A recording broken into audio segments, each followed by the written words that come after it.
వాటిని పదాల కింద పెట్టుకుంటాడులే అన్నదంట. చాలా సార్లు మనకి ఏం ప్రార్థన చేయాలో తెలీదు. కొంతమంది కొత్తగా వచ్చారనుకోండి, వాళ్ళకి ప్రార్థన రాదు అంటారు. కారణం ఏంటంటే వాళ్ళకి ఏం చేయాలో తెలీదు.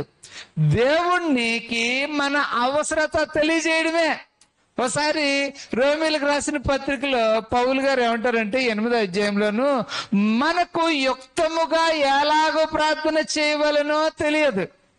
అంటే యుక్తముగా అంటే ఇప్పుడు లోన్కి అప్లై చేస్తున్నాం అనుకోండి, కరెక్ట్ గా పేపర్ సబ్మిట్ చేయకపోతే లోన్ రాదు. మనము ఏదైనా సరే చక్కగా అప్లై చేయాలి. ఒక ప్రాజెక్ట్ ఉన్నది, దానికి సరైన పేపర్లు పెట్టి సరైన ఆధారాలు పెట్టి సరిగా రిక్వెస్ట్ చేసి అడిగితే చక్కగా గ్రాంట్ అవుతుంది, లేకపోతే అది గ్రాంట్ అవ్వదు. మనకి ఎలాగ యుక్తముగా ప్రార్థన చేయాలో తెలియని పరిస్థితిలో ఉన్నాం. చిన్నపిల్లల్లాగా ఉన్నాం, ఏబిసిడీలు చెప్తా ఉన్నాం. దేవుడు ఏం చేస్తాడంట, పరిశుద్ధాత్మ దేవుడు వాటిని చక్కని పదాలుగా అమర్చుకుంటా ఉంటాడంట. మనకు యుక్తముగా ఎలాగో ప్రార్థన చేయాలో తెలియదు.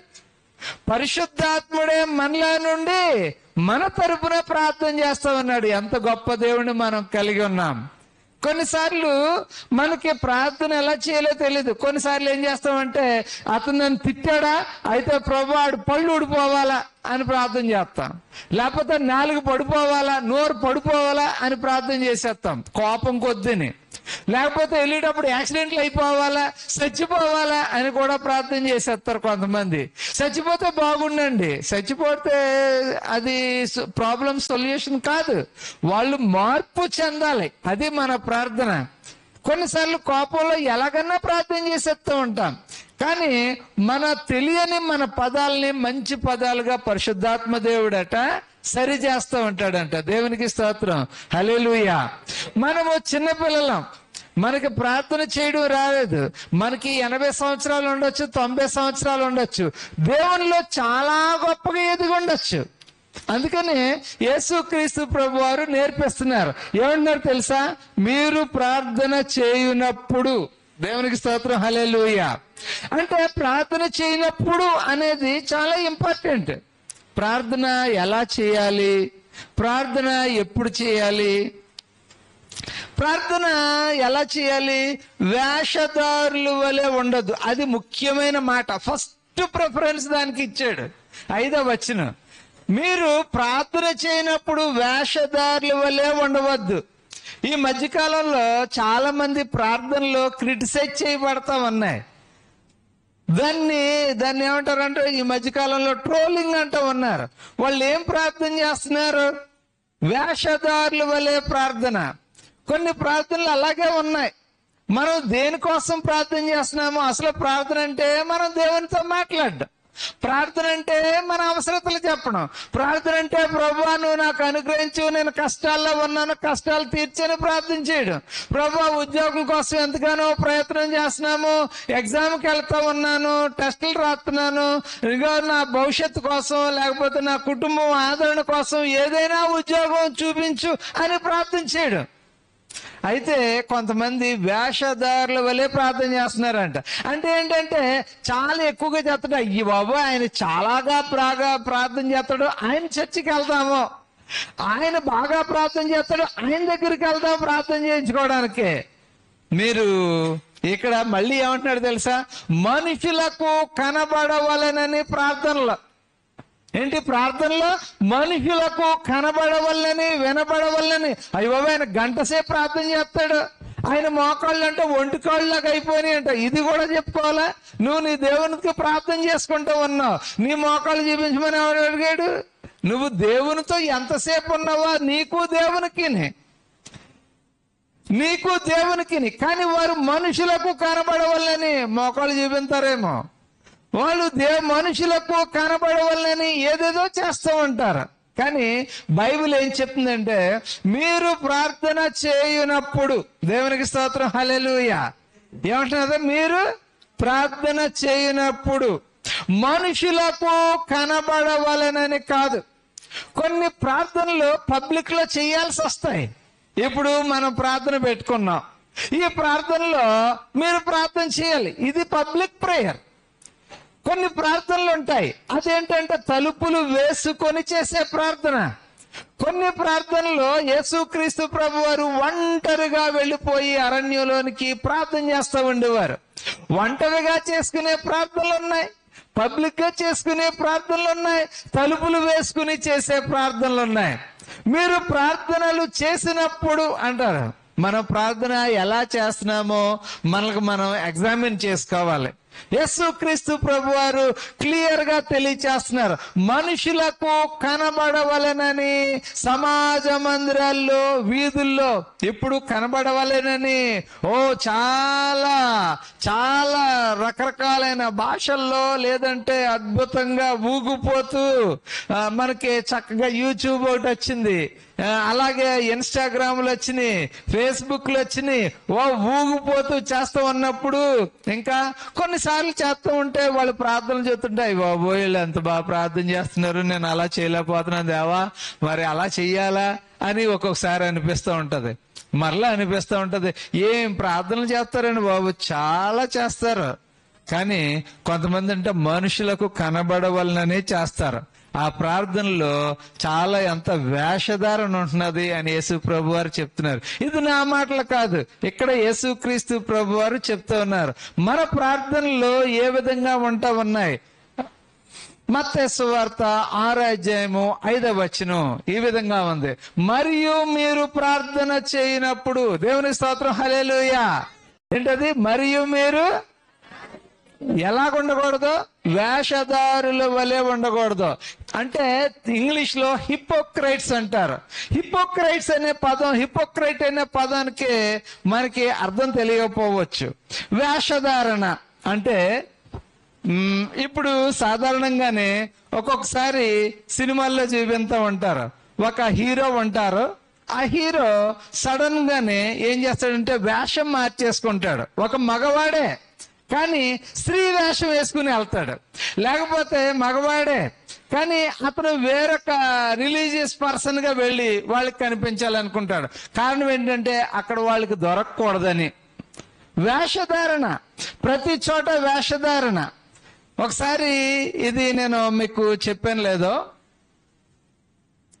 పెళ్లి చూపులు జరుగుతున్నాయండి. పెళ్లి చూపులు జరుగుతుంటే ఒక అతను, ఈ మధ్య కాలంలో తల అందరికి ఊడిపోతుంది.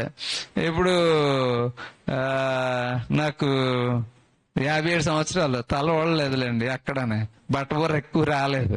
కొంతమంది మా ఫ్రెండ్స్ కి చాలా ఇదంతా ఊడిపోయింది, కొంతమంది గుండె అయిపోయింది. కావాలంటే మీకు ఫోటో చూపిస్తాను. నాకంటే చిన్నోళ్ళే పెళ్లి చూపులకి వెళ్ళారంట, బట్టబొర్ర ఉంది. అప్పుడు ఆ అమ్మాయి అన్నదంట, నీకు బట్టబొర్ర ఉంది, నేను చేసుకోను అన్నదంట. చేసుకోనంటే అతను చాలా హర్ట్ అయ్యాడు. సంవత్సరం ఆగి ఎలాగైనా ఆ పిల్లనే చేసుకోవాలనుకుని మళ్ళీ చక్కగా విగ్ అన్ని పెట్టుకుని మంచి స్టైల్ గా తయారై మీసాలన్నీ మళ్ళీ చక్కగా రంగులన్నీ వేసుకుని వెళ్ళాడంట. వెళితే ఆ అమ్మాయి సరిగా రికగ్నైజ్ చేయలేకపోయి అబ్బాయి నచ్చేసాడు అన్నది. అబ్బాయి నచ్చేసాడంటే, ఓ అవునా, ఓకే. అమ్మాయి కూడా నచ్చింది. అబ్బాయి ఇద్దరిని అడిగారు, నచ్చేసాడు అన్నారు. సరే, అప్పుడు పెళ్ళి అయిపోయిన తర్వాత మొదటి రాత్రి ఇద్దరు కబుర్లు చెప్పుకున్నప్పుడు, చూసావా ఆ రోజు నేను వస్తే నన్ను బట్టబొర్రాడు అన్నావు, నిన్నే చేసుకోవాలని పట్టుదల వచ్చింది అన్నదంట. అన్నాడంట. అవునా, ఇప్పుడు ఏమైందంటే ఇదిగో నా బట్టబొర్ర అలాగే ఉందని తా విగ్ని ఇలా తీసి టేబుల్ మీద పెట్టాడంట. ఆ మాత్రం దానికైనా మీరు వర్రీ కాకుండా పళ్ళు సెట్ తీసి ఆవిడ పక్కన పెట్టిందంట. మోసం చేయాలనుకుంటారు, వేషధారణ. చాలా మంది వాళ్ళు నిజ స్వరూపాలు కనుపరుచుకోకుండా ఏంటంటే పరిశుద్ధుల వేషధారణ వేసుకుంటా ఉంటారు. వాళ్ళ వాక్యాలు వింటుంటే అయ్యో బాబా దేవుణ్ణి దించేస్తారు, వాళ్ళు అగ్ని వచ్చేస్తుందేమో అనిపిస్తుంది.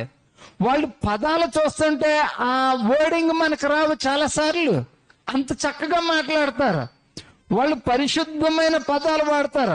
మాట్లాడితే సాతాను కోట్ చేసినట్టుగా బైబిల్ కోట్ చేస్తారు. ప్రతిదానికి మీ మీదకి ఉగ్రత వచ్చేస్తుంది, తీర్పుకు లోనైపోతావు, జడ్జిమెంట్ వచ్చేస్తుంది అనగానే మనకి చెమటలు పట్టేస్తాయి.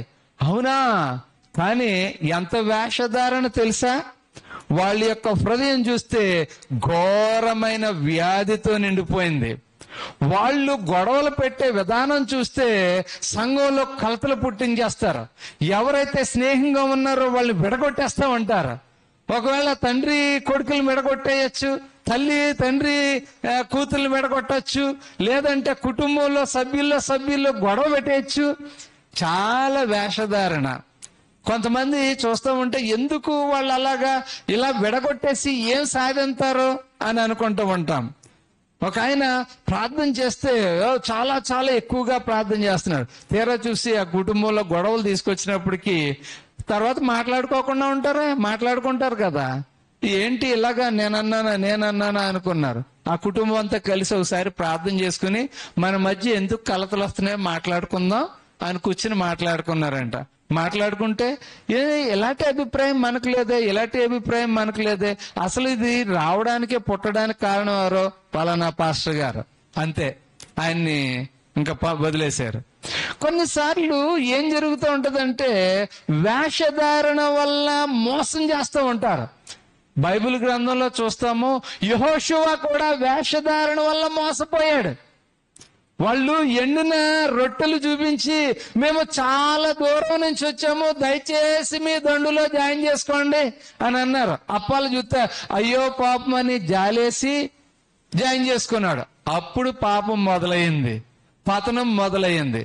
కొన్నిసార్లు వేషధారణ మనకి తెలియదు. చూడండి, అబ్షలోము ఉంటాడు, ఎంత అందగాడో అతనట మరి రాజ్యాన్ని తీసుకోవాలని ఎవరు చేయని పని చేసేవాడు.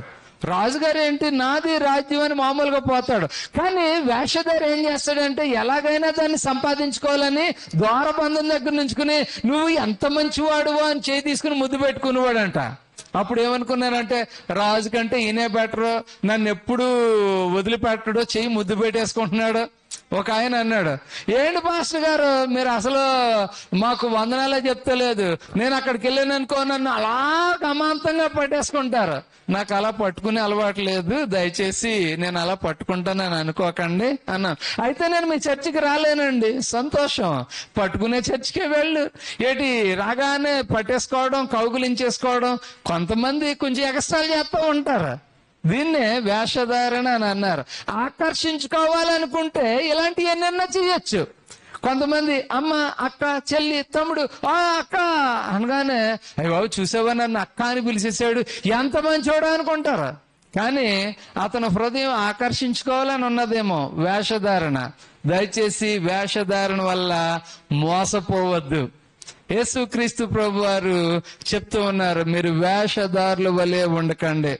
ఇంకా చెప్తున్నాడు, యోహాను రాసిన పత్రికల్లో చూసినప్పుడు మీరేం చేస్తున్నారంటే ఈ భ్రమపరచు ఆత్మ చాలా మందిలో ఉన్నది.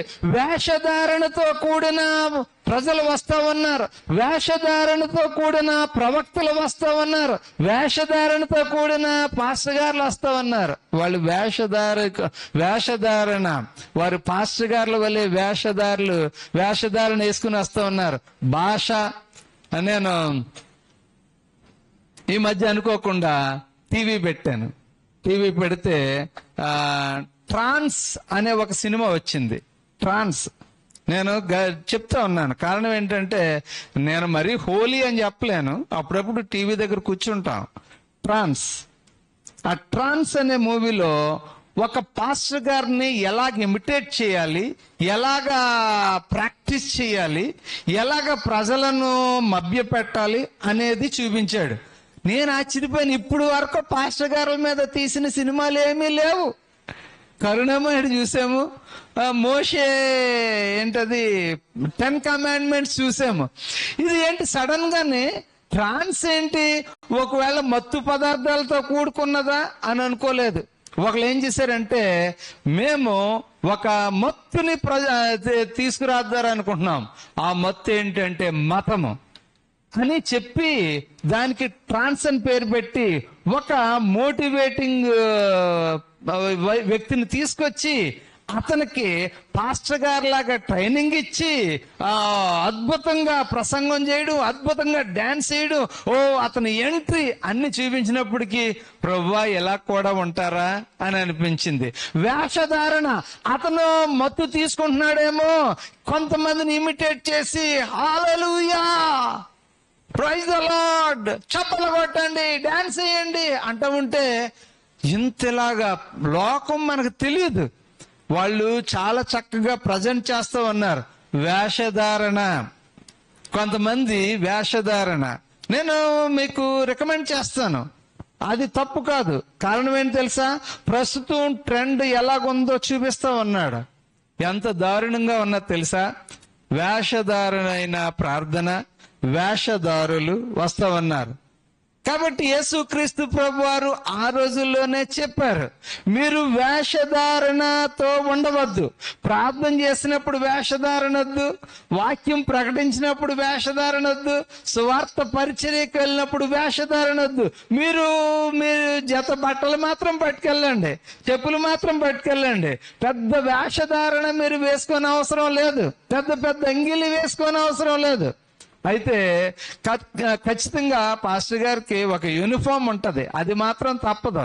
కారణం ఏంటంటే ఈ రోజుల్లో మరి డ్రైవర్లకు యూనిఫాము, డాక్టర్ గారికి యూనిఫాము, ప్రతి ఒక్కరికి ఒక యూనిఫామ్ ఉన్నట్టుగా మరి పాస్టర్ గారు అంగీ వేసుకోవాలి, క్యాసక్ వేసుకోవాలి, మెడలో సిలువ వేసుకోవాలి.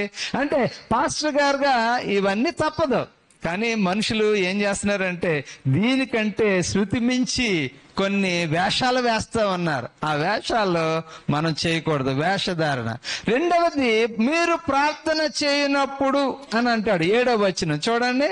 మీరు ప్రార్థన చేయనప్పుడు అన్యజనుల వలె వ్యర్థమైన మాటలు. ఓకే, ప్రైజ్ ద లార్డ్, హల్లెలూయా. ఏంటండి, ముందు వేషధారులాగా ఉండకూడదు, రెండవది ఎలా ఉండకూడదు? అన్యజనుల వలె. అన్యజనులు అంటే ఇతర మతస్థులు అని మనం అనుకుంటాము. ఆ రోజుల్లో ఈ అన్యజనులు అంటే బహుశా గ్రీకు భాష మాట్లాడేవారు, యూదులు కానివారు, లేకపోతే యోధా మతాన్ని అనుసరిస్తూ ఉండేవారు, లేకపోతే వారు క్రైస్తవులుగా కానివారు, క్రీస్తును అనుసరించిన వారు. ఇప్పటికీ కూడా ఎవరైతే క్రీస్తుని అనుసరించట్లేదో వాళ్ళందరూ అన్యులు అనుకోవచ్చు. వారు విస్తరించి మాట్లాడతారా? బహుశా మాట్లాడతారేమో. వారు ఏం మాట్లాడతారో నాకైతే తెలీదు. కానీ ఇక్కడ ఏమంటున్నాడు తెలుసా?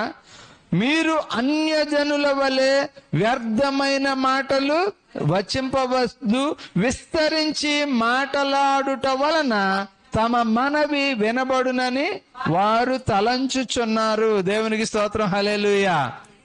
నాకు ఒక్కొక్కసారి పిల్లల్ని మా టైంలో ఉండే ఎగ్జామినేషన్స్ వాళ్ళు రాసే విధానం గుర్తొస్తూ ఉంటది. ఏంటంటే ఎగ్జామినర్ ఎన్ని పేపర్లు రాసావని ఎలా చూసి అప్పుడు మార్కులు వేస్తారని వారు. అదంతా తప్పు కదా. ఇప్పుడు అందుకనేనేమో ఒక బుక్లెట్ ఇస్తున్నారు, అంతే.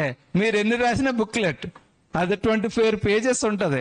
3 hours లో 24 pages ఎక్కడ రాస్తారు? ఎంత రాసినా సరే 2-3 పేపర్లు మిగిలిపోతాయి. కానీ కొంతమంది, ఒక అతను అప్పట్లో స్టోరీ చెప్పేవారు, హిందీ చదవడం రాయడం రాదంట, అలాగా ఒక సినిమాని గుర్తు చేసుకుని రాసేసాడంట, పాస్ అయిపోయాడు. అంత ట్రాష్, అబద్ధాలన్నీ.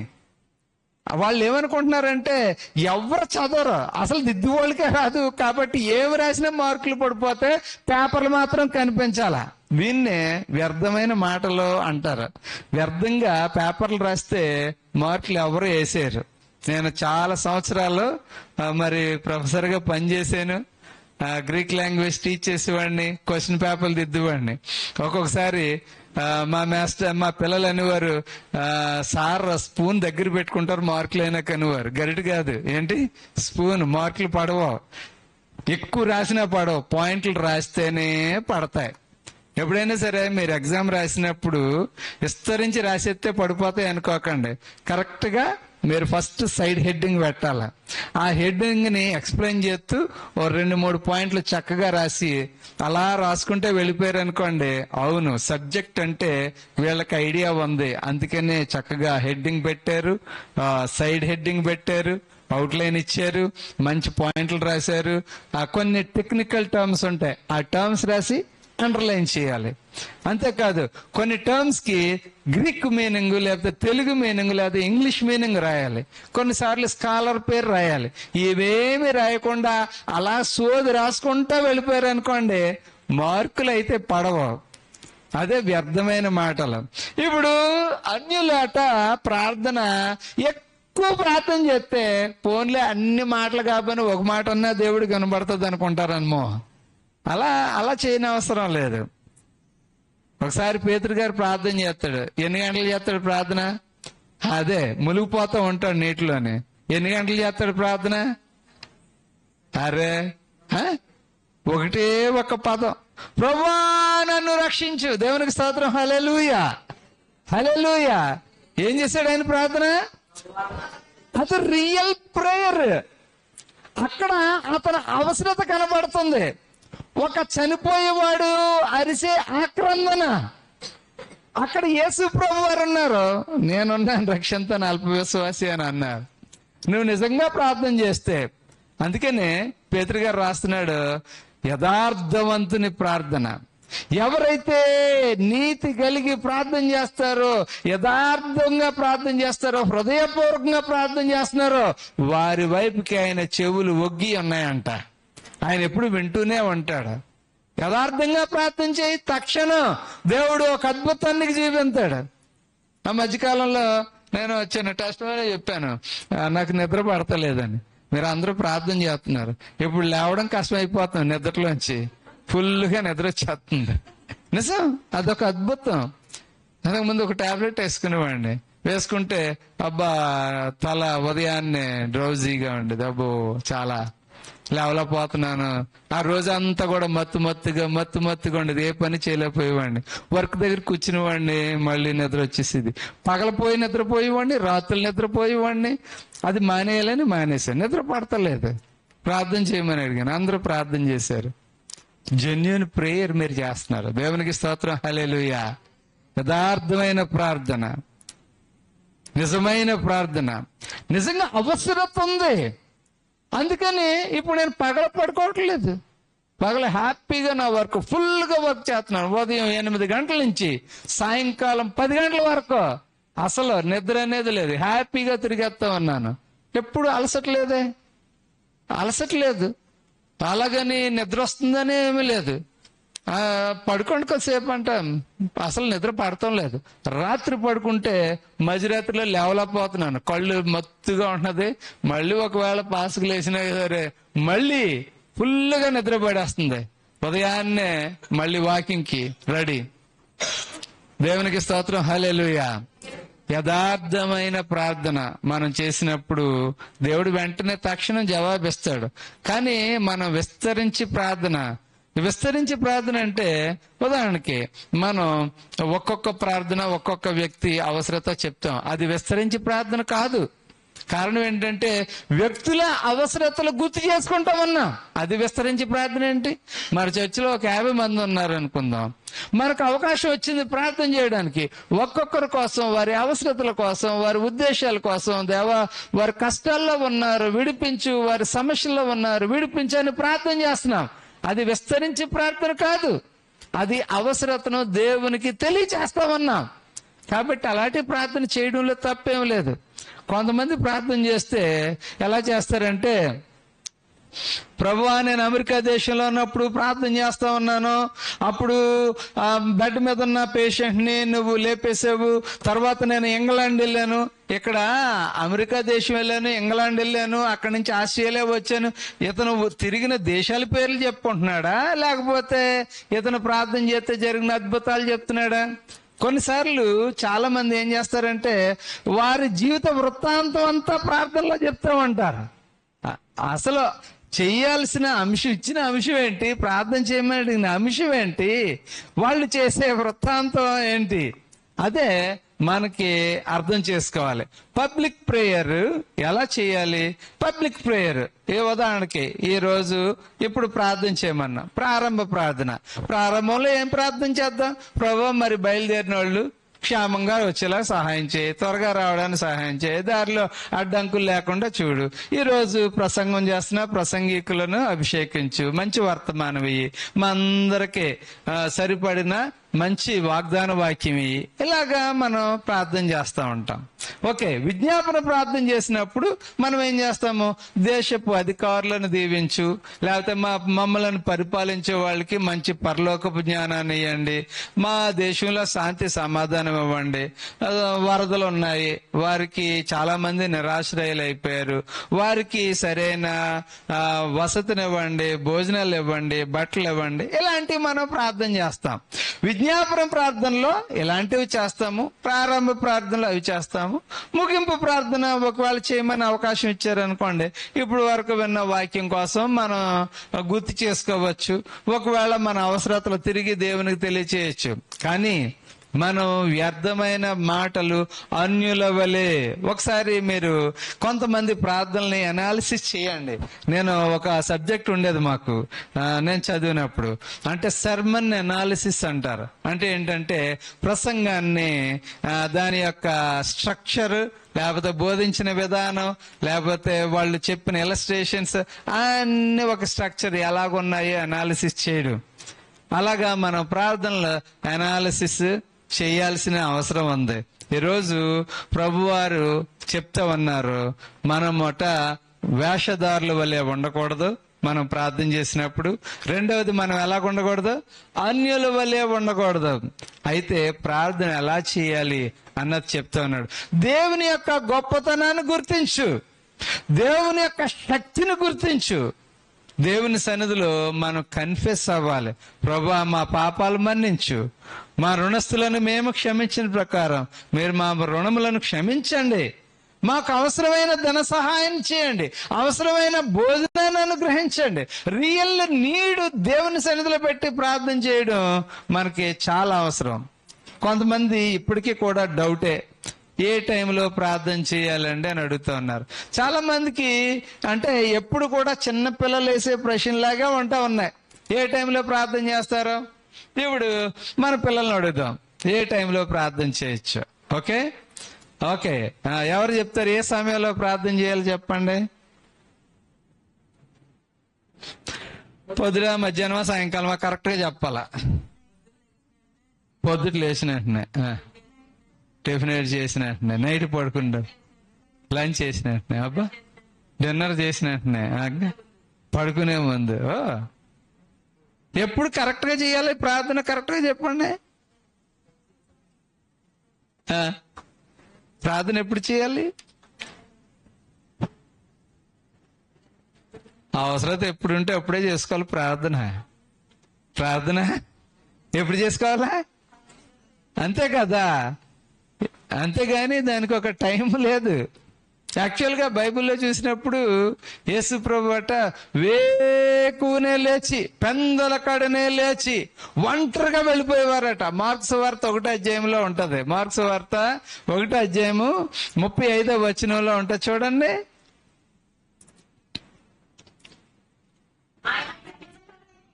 ఆయన పెందల కడనే లేచి ఇంకను చాలా చీకటి ఉండగానే బయలుదేరి,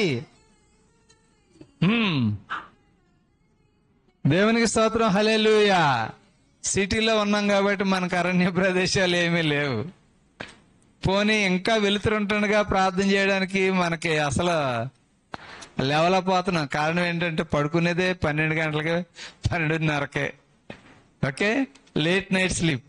ఇంకా ఉదయాన్నే ఎక్కడ లేస్తాం? ఎంతమంది తెల్లవారుజామున సూర్యుడు ఉదయించడం చూస్తున్నారు ఉదయాన్నే? అవి ఎవరికి లేదు. ఒకళ్ళు చెప్తారు, అసలు మామూలుగా ఒక ఆరోగ్యవంతమైన వ్యక్తి ఎలాగుండాలంటే ఉదయం 4:30కి నిద్ర లేవాలంట. అయ్యో అంత అక్కర్లేదు. యేసుక్రీస్తు ప్రభు వారు ఆయన ఎంత ఉదయాన్నే లేచి ఆయన ప్రార్థన చేసేవాడు. ఆయన ఏకాంతంగా అరణ్య ప్రదేశానికి వెళ్ళి ప్రార్థన చేశాడు. ప్రార్థన అనేది చాలా అవసరం. దేవుని బిడ్డలకి ప్రార్థన అవసరం. ప్రార్థన మనకు ధైర్యాన్ని ఇస్తుంది. ప్రార్థన మనకి ఏంటంటే మోరల్ సపోర్ట్, కాన్ఫిడెన్స్ ఇస్తుంది. కాన్ఫిడెన్స్. చాలాసార్లు మనం కాన్ఫిడెన్స్ కోల్పోతాం. ఈరోజు ఒక స్టోరీ చదివాను. అది ఎవరు మనోహర్ గారు పంపించారు స్టోరీ. ఆయన పంపించిన స్టోరీ నన్ను చాలా ఆకర్షించింది. ఏంటి ఆ స్టోరీ అంటే, మార్టిన్ లూథర్ గారట, ఆయన చాలా మంచి ఏంటంటే దైవభక్తుడు. ఆ మధ్యకాలంలో అప్పట్లో ఈ రోమన్ క్యాథలిక్ నుంచి లూథరనిజం అంటే ప్రొటెస్టెంట్లు రావడానికి మంచి కారకుడు ఆయన. ఆయన చాలాసార్లు డిస్కరేజ్ అయిపోయేవాడట. డిస్కరేజ్ అయిపోతే ఆయన భార్య మాత్రం ధైర్యవంతురాలు, విశ్వాసం కలిగింది. ఒకసారి ఆయన ముఖం చాలా వికారంగా పెట్టేసుకుని చాలా విచారంతో కూర్చున్నాడట. చాలా విచారంతో కూర్చుంటే వాళ్ళ భార్య మరి తెలివైంది, ప్రార్థనాపరురాలు, విశ్వాసి, ఏం చేసిందంటే ఆయన ముందుకి నల్ల బట్టలు వేసుకుని వెళ్ళిందంట, నలుపుది. యాక్చువల్గా అమెరికా దేశంలోనూ ఇతర దేశాల్లోనూ నలుపు బట్టలు ఎప్పుడు వేసుకుంటారంటే ఎవరైనా చనిపోతే సమాధి దగ్గరికి వెళ్ళినప్పుడు నలుపు బట్టలు వేసుకుంటారు. ఈయన చాలా విచారంతో దుఃఖంతో కూర్చుని ఉన్నాడు. ఆమె నల్ల బట్టలు వేసుకుని వచ్చిందండి దగ్గరికి. వెంటనే ఇలా చూసి ఎవరు చనిపోయారు అని అడిగాడట. ఎవరు చనిపోయారంటే, చనిపోయారండి, ఆయన చనిపోయారండి అన్నదంట. ఎవరు చనిపోయారు, ఎవరు చనిపోయారు?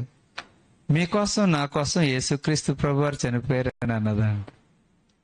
వెంటనే అతను అవును కదా, నేనెందుకు విచారంతో ఉన్నాను అని తిరిగి తను చాలా సంతోషించాడంట. చాలాసార్లు మనం ఏం చేస్తామంటే విచారంలోనికి వెళ్ళిపోతూ ఉంటాం. కానీ మన కోసం మన పాపాలు, మన శాపాలు, మన వ్యాధులు, మన బాధలు ఆయన మీద వేసుకుని మన కోసం చనిపోయిన యేసుక్రీస్తుని మర్చిపోతూ ఉంటాం. మనం ఎప్పుడు వరి అయిపోతూ ఉంటాం. యేసుక్రీస్తు ప్రభు వారు ఉదయాన్నే లేచి ప్రార్థన చేసేవారు. పోనీ ఉదయాన్నే ప్రార్థన చేసేవారా? అంత మాత్రమే కాదు, ఆయన రాత్రుళ్ళు ప్రార్థన చేసేవారు.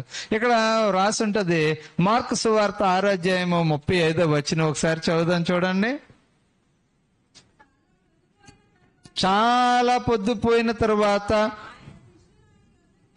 ఆయన శిష్యులు ఆయన యొద్దకు వచ్చి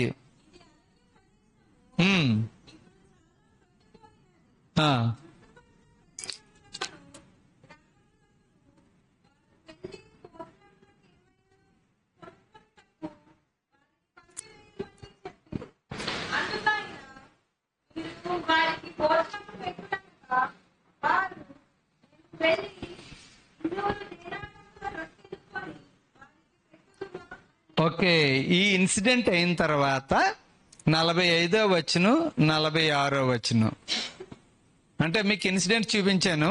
తర్వాత అదే అధ్యాయము, మార్కు సువార్త 6:45 వచనం 46వ వచనం. ఆయన జనసమూహమును పంపివేయనంతలో దోణి ఎక్కి అద్దరినున్న బెత్సయిదాకు ముందుగా వెలుడని ఆయన తన శిష్యులను వెంటనే బలవంతము చేసెను. ఆయన వారిని వేడుకొలిపి ప్రార్థన చేయుటకు కొండకు వెళ్ళను. దేవునికి స్తోత్రం, హల్లెలూయా. ఆయన ఏం చేసేవాడు? ప్రార్థన చేయడానికి కొండకి వెళ్ళిపోయాడు. సాయంకాలం ఉదయం అంతా పనిచేశాడు, వేకునే లేచి ప్రార్థన చేశాడు. తర్వాత సువార్త ప్రకటించేవారు. ఎవరికైనా కష్టమైతే ఆ కష్టాన్ని తీర్చేవాడు. ఆకలేస్తుందంటే అన్నం పెట్టేవాడు.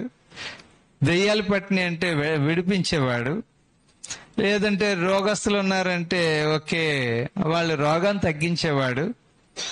అన్నీ అయిపోయిన తర్వాత చీకటి పడుతుందంటే ఆయన అందరినీ పంపించేసి ఈయన ఒంటరిగా ప్రార్థన చేసుకునేవాడు. రాత్రులు కూడా ప్రార్థన చేయాలి. మన పనులన్నీ పూర్తయిపోయిన తర్వాత ప్రార్థన మనం చేయాలి. ప్రార్థన ధైర్యం ఇస్తుంది, ప్రార్థన కాన్ఫిడెన్స్ ఇస్తుంది. ప్రార్థన తప్పకుండా మనం ఏమి ప్రార్థన చేయాలనుకుంటున్నామో అది ప్రార్థన చేయాలి. ఇందాక మనం స్టోరీ చెప్పుకున్నాం కదా, ఫుట్బాల్ గేమ్లో ఎన్ని ఆటంకాలు వచ్చినా ఏం చేస్తాడు? వాళ్ళ టార్గెట్ ఏంటంటే బాల్ని ఆ గోల్ చేయాల్సిందే. అలాగే ఎన్ని పనులు ఉన్నప్పటికీ, ఎన్ని శోధనలు సమస్యలు వచ్చినప్పటికీ మనం ఖచ్చితంగా మనం ఏం చేయాలి చెప్పండి? ప్రార్థన చేయాలి. అందుకని ఫిలిప్పీలకు రాసిన పత్రిక 4:19 ఒకసారి చూద్దాం. ఫిలిప్పీలకు రాసిన పత్రిక, కాగా దేవుడు తన ఐశ్వర్యము చొప్పున క్రీస్తు యేసునందు మహిమలో మీ ప్రతి అవసరమును తీర్చును. దేవునికి స్తోత్రం, హల్లెలూయా. మీకు ఏం అవసరం ఉన్నదో ఆ అవసరం దేవుడు తీరుస్తాడు. ఉదాహరణకి నీకు కారు అవసరం ఉందా? ప్రార్థన చేస్తే దేవుడు కారు ఇస్తాడు. నీకు ఎడ్యుకేషన్ అవసరం ఉందా? ప్రార్థన చేస్తే దేవుడు ఎడ్యుకేషన్ ఇస్తాడు. నేను 10th క్లాసు మీకు తెలుసు, చాలాసార్లు ఫెయిల్ అయిపోయాను. అనుకోకుండా చెన్నై వెళ్ళవలసి వచ్చింది బైబిల్ ట్రైనింగ్. అక్కడ తమిళ్ రాదు, ఇంగ్లీష్ మీడియం. ఏం చేయాలి? అప్పుడు మాకు ప్రార్థన గోపురం ఒకటి ఉండేది. అంటే 3 స్టోరీస్ బిల్డింగ్, తర్వాత పైన ఒక చిన్న గది ఉన్నది. ఎంత గది ఇలాగా, అక్కడ కార్పెట్ వేసి ఉంటది. ఎవరైనా ప్రార్థన చేసుకోవాలనుకున్న వాళ్ళు అక్కడికి వెళ్ళిపోయి ప్రార్థన చేసుకోవచ్చు. నేను భోజనం చేసిన తర్వాత పైకి వెళ్ళిపోయి అక్కడ ప్రార్థన చేసుకునేవాడిని. ఇంటి మీద బెంగ వచ్చినప్పుడల్లా అక్కడికి వెళ్ళిపోయి గట్టిగా ప్రార్థన చేస్తే ఎవరికి వినబడదు, ఏడ్చుకుంటూ ప్రార్థన చేసేవాడిని. తర్వాత నేను చాలా నార్మల్ అయిపోయేవాడిని.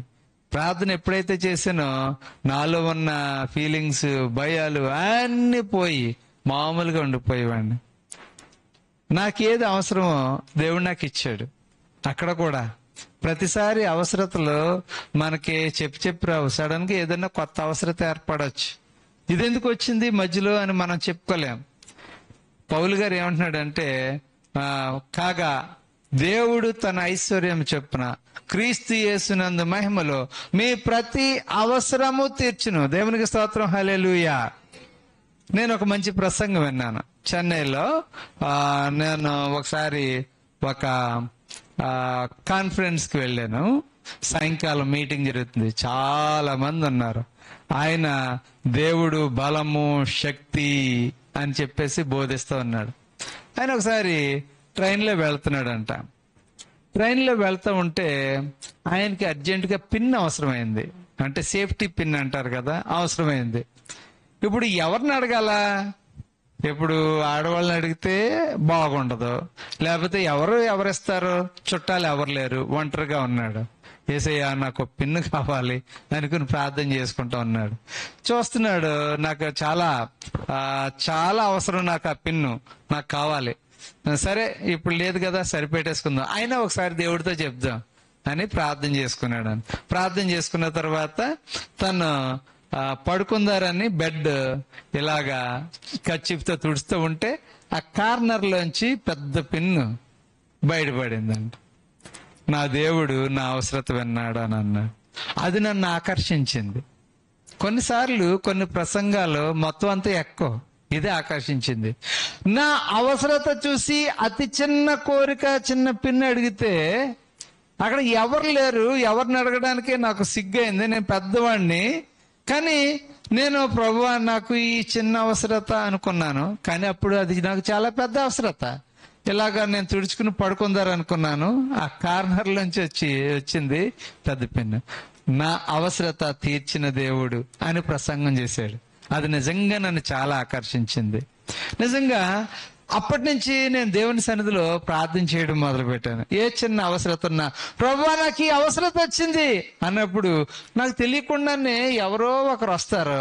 అవసరత కోసం ఆయనతో చర్చిస్తూ ఉంటాను. దేవుడు చక్కగా ఆ అవసరతను పరిష్కరిస్తూ ఉంటారు. మీలో చాలా మందికి ఎలాంటి అనుభవాలు ఉండే ఉంటాయి. మీరు ఒకవేళ అనుభవాలు లేకపోతే ఈ వచనాన్ని గుర్తు చేసుకోండి. మీ ప్రతి అవసరత, ఒక చిన్న పిన్ అడిగితే ఇచ్చిన దేవుడు మీకు ఇవ్వడా? ఇస్తాడు. కానీ మనం ఏం చేయాలి? విశ్వాసంతో అడగాలి. అవసరత ఉంటే అడగాలి, లగ్జరీ కోసం అడగకూడదు. ఆయన BMW కారు కొనుక్కున్నాడు, నాకు ఇంకా పెద్ద కారు కావాలి, ఆయనకంటే పెద్ద ఇల్లు నేను కట్టుకోవాలి, ఆయనకంటే పెద్ద పొజిషన్లోనే కాంపిటేటివ్ గా అడిగితే దేవుడు చేయడేమో. ఎందుకంటే యాకోబు రాసిన పత్రికలో మీరు మీ భోగముల నిమిత్తం అడుగుతున్నారు, దురుద్దేశాలతో అడుగుతున్నారు, కాబట్టి మీరు పొందుకోలేకపోతున్నారు అన్నాడు. కాబట్టి మనం ఏం చేయాలి? అవసరత కోసం అడిగితే ఆయన తప్పకుండా ఇస్తాడు. ప్రభువా, ఇదిగో నాకు ఉద్యోగం అవసరత, ఇదిగో నాకు ఇది అవసరత, ఈ అవసరత కారణం అదే చెప్పాను కదా. మీరు ఏదైనా ఒక ప్రాజెక్ట్ పెడితే దానికి సరైన రీజన్ రాస్తే చక్కగా శాంక్షన్ అయిపోద్ది. ఏదైనా లోన్కి అప్లై చేసినప్పుడు ఇది అవసరత అంటే చక్కగా శాంక్షన్ అవుతుంది. కానీ మనం ఏం చేస్తామంటే లేనిపోని అన్ని పెడితే ఎంత నిజంగా కనిపించడం లేదు, ఫేక్ అని ఒక్క స్ట్రైక్ చేసేసి దాన్ని పక్కన పడిచేస్తా ఉంటారు. కాబట్టి యేసుక్రీస్తు ప్రభు వారు మనకు తెలియజేసిన ఒక మంచి వాగ్దానం ఏంటంటే మనం ప్రార్థన చేయాలి, మన అవసరత కోసం ప్రార్థన చేయాలి. ఉదయం ప్రార్థన చేయాలి, సాయంకాలం ప్రార్థన చేయాలి, సమయం ఉన్న ప్రతిసారి ప్రార్థన చేయాలి. ప్రార్థన అవసరత ఎప్పుడు ఏర్పడిందో అప్పుడు ప్రార్థన చేయాలి. ఆరోగ్యం కోసం ప్రార్థన చేయాలి, లేకపోతే ఎడ్యుకేషన్ కోసం ప్రార్థన చేయాలి, ఉద్యోగం ప్రార్థన చేయాలి, భర్త కోసం ప్రార్థన చేయాలి, భార్య కోసం ప్రార్థన చేయాలి, ఎవరు ఇంటిలో మెంబర్స్ వారందరి కోసం మనం ప్రార్థన చేయాలి. కారణం ఏంటంటే ప్రార్థన మనం తప్పకుండా చేయాలి. మనం ప్రార్థన చేస్తే వ్యక్తిని కోసం కాదు, మనం పోరాడునది శరీరులతో కాదంటూ ఉన్నారు, దురాత్మల సమూహం. నిజంగా ఆ వచనం చూస్తే మనకు భయం వేస్తుంది కూడా. ఎఫెసీయులకు రాసిన పత్రిక 6:12 మనము పోరాడునది శరీరులతో కాదు, కానీ ప్రధానులతోనూ అధికారులతోనూ ప్రస్తుత అంధకార సంబంధమైన లోకనాథులతోనూ. దేవుని స్తోత్రం, హల్లెలూయా. మనం అనుకుంటున్నాము నేను పోరాటం చేసేది భర్తతో అనుకుంటున్నాం, నేను పోరాటం చేసేది భార్యతో అనుకుంటున్నాం, నేను పోరాటం చేసేది మొండువాడైన కొడుకుతో అనుకుంటున్నాం. కాదు, ఆ కొడుకుని ఇన్ఫ్లుయెన్స్ చేసిన దురాత్మ తీసివేయమని మనం ప్రార్థన చేస్తున్నాం. ఆ కొడుకును లేదంటే కోడలను లేకపోతే అల్లుడును ఇన్ఫ్లుయెన్స్ చేసిన దురాత్మను తీసివేయమని ప్రార్థన చేస్తామన్నాం. అది మన ప్రార్థన. మనం పోరాడున్నది మన పిల్లలతో కాదు, మొండువాడైన కొడుకుతో కాదు, మొండువాడైన భర్తతో కాదు, గర్విష్ఠురాలు కోసం కాదు. మనం ఎవరి కోసం, ఎవరితో ప్రార్థన చేస్తున్నాము? దేవుని సన్నిధిలో అలాంటి చీకటి శక్తులను తీసివేయమని ప్రార్థన చేస్తున్నాం. ఒక ఆమె నడు వంగిపోతే అంటున్నాడు, నువ్వు కాదమ్మా వంగిపోయింది, నిన్ను వంచిన దెయ్యం ఉన్న చూసావా, 18 సంవత్సరాల నుంచి అది వంచేస్తుంది. ఒక అతను చెవిటి మోగవాడు అంటే నువ్వు ఒరిజినల్ గా మోగవాడు కాదయ్యా, నీలో ఒక దురాత్మ పట్టింది చూసావు, ఆ దురాత్మ ఎప్పుడైతే బయటకు పోయిందో నువ్వు మాట్లాడగలుగుతావు. కాబట్టి మనం పోరాడునది వ్యక్తులతో కాదు, మనం పోరాడునది దురాత్మలతో. కాబట్టి అవి మన ఇంటి పరిధికి రాకుండా మనం ప్రార్థన చేసుకోవాలి. మనము ప్రార్థన చేస్తే అంధకార సంబంధమైన దురాత్మలు మన గృహం నుంచి దూరంగా వెళ్ళిపోవాలి. దేవునికి స్తోత్రం, హల్లెలూయా. చాలాసార్లు మనం బలహీనం అయిపోతానికి కారణం ఏంటంటే సాతాను నిరుత్సాహము మనలో ఇంప్లాంట్ చేస్తూ ఉంటది, నాటుతూ ఉంటది. ఆ నిరుత్సాహం వల్ల ఎంత సేవ చేస్తున్నాను, నాకే ఈ కష్టాలు ఎందుకు, ఎంత మరి ప్రార్థనలో ఉన్నానో నాకే ఈ రోగాలు ఎందుకు, నేను ఎంత చేస్తున్నానో దేవునికి నేనేమైనా అన్యాయం చేశానా? యోబు వలె మనం కూడా ప్రార్థన చేస్తూ ఉంటాం. కానీ మనల్ని సాతానట చాలా వంచేస్తా ఉంది. అందుకనే మనం పోరాడునది శరీరులతో కాదు అంటూ ఉన్నాడు. శరీరులతో ఎవరు పోరాడుతున్నారు చెప్పండి? మనం కాదు. మనం శరీరాలతో పోరాటం చేయడం లేదు.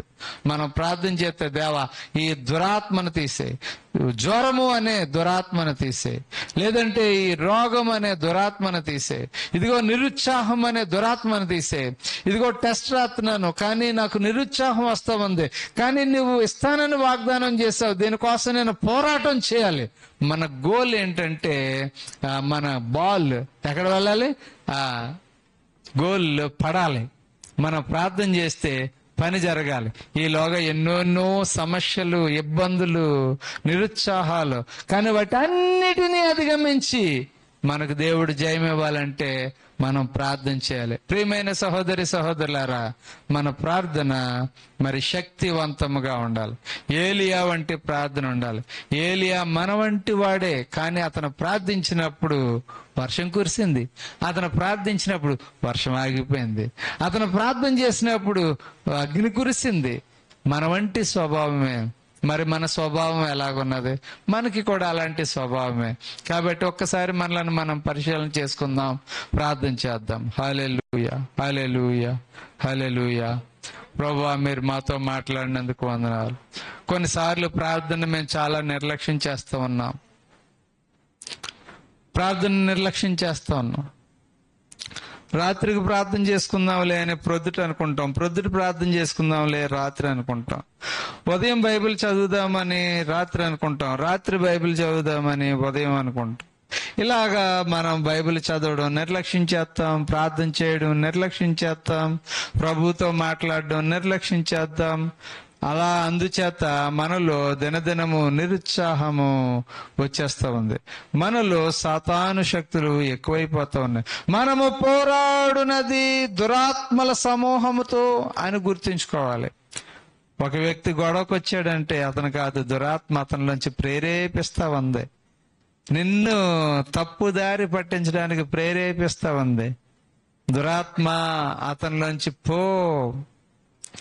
మోగదయమా అతనిలో నుంచి పో, చెవిటి దయమా అతన్ని విడిచిపెట్టు, నడుము వంచే దయమా అతన్ని విడిచిపెట్టు. పేతురు అత్తతో అన్నాడంట, గద్దించాడంట. యేసు నామములో జ్వరం పోవాలన్న, అదొక సాతాను, పోయింది. యేసు నామములో పేదరికం పోవాలి. యేసు నామములో నిరుద్యోగ సమస్య పోవాలి. యేసు నామములో హల్లెలూయా, హల్లెలూయా. యేసు నామములో విజయం కలగాలి. యేసు నామములో హల్లెలూయా, హల్లెలూయా, హల్లెలూయా, హల్లెలూయా. యేసు నామములో విజయం, విజయం, విజయం. సాతాను మీద విజయం, శత్రువుపై విజయం, అంధకార శక్తుల మీద విజయం, అధికారుల మీద విజయం. హల్లెలూయా, హల్లెలూయా, హల్లెలూయా. ప్రభువా, మీరు మాతో మాట్లాడండి. ప్రభువా, మీరు నాతో మాట్లాడండి. మనం అందరం కూడా మరి ప్రార్థన చేద్దాం. హల్లెలూయా, హల్లెలూయా. గొప్ప దేవా నీకు వందనాలు, గొప్ప దేవా నీకు వందనాలు. హల్లెలూయా. ప్రభువా, నీకు వందనాలు చెల్లిస్తూ ఉన్నాం. ఈ రాత్రి కాల సమయంలో ఎక్కడున్న చిన్న బిడ్డల కోసం ప్రార్థన చేస్తున్నాం. తండ్రి, వారి తల్లిదండ్రులను విడిచిపెట్టి వచ్చారు, మరి చక్కగా చదవాలని వచ్చారు. అయితే ప్రభువా, వాళ్ళని సాతాను ఏ విధంగా గలిబిలి చేయకుండా సహాయం చేయి. వారు చక్కగా చదువుకొని మంచి ఉద్యోగాల్లో స్థిరపడాలి. తండ్రి, మరి వచ్చిన విద్యార్థుల్లో ఒక తల్లి క్యాన్సర్, వారు కీమోకు వెళతా ఉన్నారు. ఆ కుర్రవాడికి వండి పెట్టే దిక్కు లేదు, కానీ మరి ఇక్కడ పెట్టుకోమని అడిగారు. ఇలాగ ఎంతో మంది వారి అవసరతల్లో ఉన్నారు, చెప్పుకోలేని అవసరతలు, కష్టాలు. ప్రభా, అవన్నీ నువ్వు ఎరిగిన దేవుడవు తండ్రి. అవన్నిటిని జయించి ఆ పిల్లలు బాగా చదువుకుని తండ్రి మంచి ఉద్యోగాల్లో స్థిరపడాలి ప్రభా. తిరిగి వారి గృహానికి ఉపయోగపడాలి ప్రభా. అలాగే ప్రభా, మరి శాంసన్ గృహంలో ప్రభా మరి ఎన్నో జ్వరాలు ప్రభా, మీరు జ్వరాలనే దయ్యాల్ని ఆ గృహంలోంచి తీసివేయండి ప్రభా. ప్రతి విధమైన ఆరోగ్యాన్ని మీరు ఇవ్వండి. అలాగే సహోదరులు వీర్రాజు గారి కుటుంబాన్ని బట్టి వందనాలు తండ్రి. కుమారులు ఇద్దరిని కూడా మీరు దీవించండి, చదువులో సహాయం చేయండి, ఆయన ఉద్యోగంలో దీవించండి. డిఎస్సికి మరి కుటుంబంలో ఇద్దరు కూడా సిద్ధపడుతున్నారు ప్రభా. వారి కుటుంబంలో నిరుద్యోగ సమస్య తీసివేశారు తండ్రి. కుమారికి అవసరతను మీరు గుర్తించి సహాయం చేయండి. సహోదరులు విజయ్ కుమార్ కుమార్ గారు, రత్నకుమారి గారిని బట్టి వందనాలు. కుటుంబంలో మీరు ఎన్నో మేళ్లు చేశారు తండ్రి. వారి అవసరతలన్నీ తీర్చండి, వారికి మంచి ఆరోగ్యం సమకూర్చండి. ఓ బాబును మీరు దీవించండి, కాలేజీకి వెళ్ళి వచ్చిచుండగా సహాయించండి. ఓ తండ్రి, సాతానుపై పోరాటం, ఓ దేవ అధికారులతో పోరాటం, ఇంకా ఎన్నో సమస్యలు ఎదుర్కొనవలసిన అవసరత, వాటన్నిటిని ధైర్యముగా ఎదుర్కొని ఆయన ఉన్నతమైన స్థానానికి చేరడానికి సహాయం చేయమని ప్రార్థన చేస్తా ఉన్నాము. ఇదిగో ప్రభా, ప్రార్థన చేస్తున్నాము. రాజు గారిని బట్టి వందనాలు, విజయాన్ని బట్టి వందనాలు. ఓ తండ్రి, రాజు గారు జాయ్ఫుల్ జర్నీ మినిస్ట్రీకి చేసిన సహాయాన్ని బట్టి వందనాలు. ఆయన డిజిఎస్సి ప్రిపేర్ అవుతున్నారు, సహాయం చేయండి. ప్రతిభని బట్టి వందనాలు. ప్రతిభ జీవితంలో మీరు మేలు చేయండి తండ్రి. తను త్వరగా తండ్రి ఉద్యోగం పొందుకొని తండ్రి మంచి వివాహం చేసుకోవడానికి సహాయం చేయండి. ఓ ప్రభా, తన అవసరతలు అన్ని ఎరిగిన దేవుడవు ప్రభా. లావణ్య గారిని బట్టి వందనాలు. మంచి ప్రెగ్నెన్సీని మీరు ఇచ్చారు, మంచి బలమైన కుమారుణ్ణి, బిడ్డను మీరు అనుగ్రహించమని ప్రార్థన చేస్తూ ఉన్నాము. జాన్ పాల్ గారిని బట్టి వందనాలు. సహోదరు ఏలియా గారిని బట్టి వందనాలు. ఓ తండ్రి, హన్న గారిని బట్టి వందనాలు. హన్న గారు తండ్రి, మరి ఒంటరిగా ఉన్నామని అన్న ఫీలింగ్ ఆమెకి తీసివేయండి ప్రభా. మరి జాయ్ఫుల్ జర్నీ ఆదరణిస్తుందని ఆవిడెంతో సంతోషిస్తూ ఉన్నారు. దీవించండి, ఆశీర్వదించండి. ఓ ప్రభా, మరి సూర్యకుమారి గారిని బట్టి వందనాలు. ఆమె జీవితంలో ఎన్నో కోల్పోయారు, అయినప్పటికీ ప్రభా నిన్ను బట్టి ధైర్యముగా తన బిడ్డలను చదివించుకుంటూ ఉన్నారు. ఓ తండ్రి, ఇంకా ధైర్యమునివ్వండి. ఎన్నో పోరాటాలు చేసి ఉన్నారు, ఎంతో పోరాటం, కానీ నువ్వు అద్భుతాలు చేయు దేవుడవు. మరి ఆమె జీవితంలో మీరు దాచి ఉంచిన మేలుని ఇవ్వమని ప్రార్థన చేస్తున్నాం. గొప్ప అద్భుతం చేయమని ప్రార్థన చేస్తూ ఉన్నాం. హల్లెలూయా. అదేవిధంగా ప్రభా, అమ్మా వర్కర్స్, జాయ్ఫుల్ జర్నీ వర్కర్స్ అందరినీ మీరు దీవించండి. ప్రతి ఒక్కరికి మీరు మేలు చేయండి. ఓ తండ్రి, రజనీ గారిని అందరినీ మీరు దీవించండి. షకైనా జీవితంలో మీరు చేసిన మేలుని బట్టి వందనాలు. తన పేపర్లు అన్ని కూడా కంప్లీట్ చేయడానికి, సిగ్నేచర్స్ అన్ని అవడానికి, ఓ తండ్రి, తన సర్టిఫికెట్లు అన్ని రావడానికి అన్ని సహాయం చేశారు. ఊహించిన దానికంటే అద్భుతమైన తండ్రి, ఓ తండ్రి, కంప్లీషన్ మీరు ఇచ్చినందుకే వందనాలు చెల్లిస్తున్నాము. తన ప్రయాణాల్లో సహాయం చేయండి. 18వ తారీఖు అక్టోబర్ నెల మంచి